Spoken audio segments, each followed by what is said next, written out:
Welcome back to On the Beat, everyone. I'm your host, Rachel Hurt, and today we're joined by Robert White from Robert's Apothecary in Columbus to talk about environmental allergies. Welcome back, Robert. Thank you. Good to be here. Always good to see you. My pleasure. So allergies are something that plague my household, myself, my daughter, my husband, but there's a difference between seasonal and environmental allergies. So tell us what kind of environmental allergies you're seeing right now. Environmental allergies can be due to chemicals used in farming or chemicals used in the foods that you buy in the grocery store. Right. That was consumed every day, or that we consume from the restaurants. Hard to get away from them. It is. It is. Tell us about some prescriptions that are used to normally treat environmental allergies. Typical antihistamines like Zyrtec, Claritin, Allegra.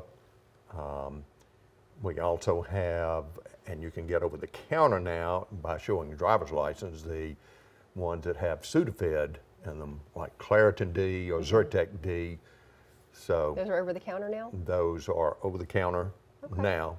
Requires your driver's license and a meth scan by the state. Well, that's probably a smart thing to do. Yeah. What about some natural alternatives for natural alternatives? We have homeopathic ones. We have herbal ones. Herbal, excuse me. I know better than that.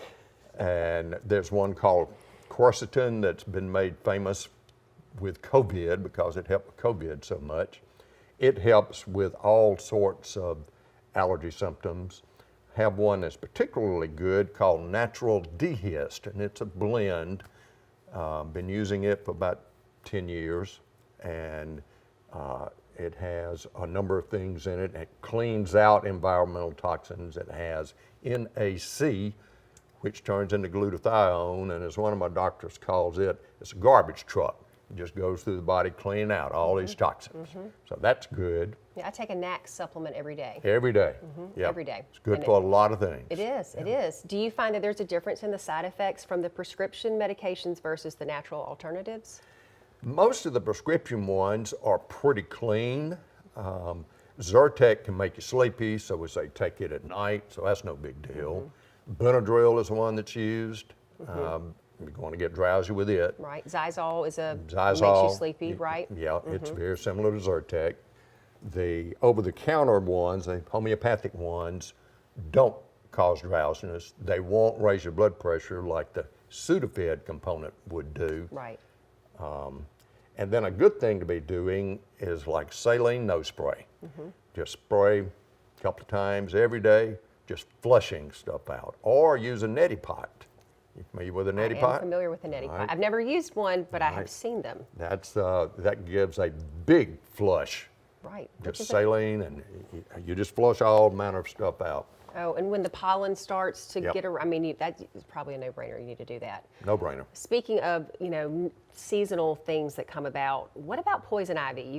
There's a magic potion for that, right, at the apothecary? Oh, yes. The magic one is called Rust Tox. Okay. And it's actually the active ingredient in poison ivy, but in the homeopathic form, we can do 4 tablets under the tongue, do that 4 times a day, and usually within a couple of days, it clears up. So you use the same ingredients to fight what's going on in your body? That's what homeopathic remedies are. Huh. Well, I learned something new today. Yeah. I love it.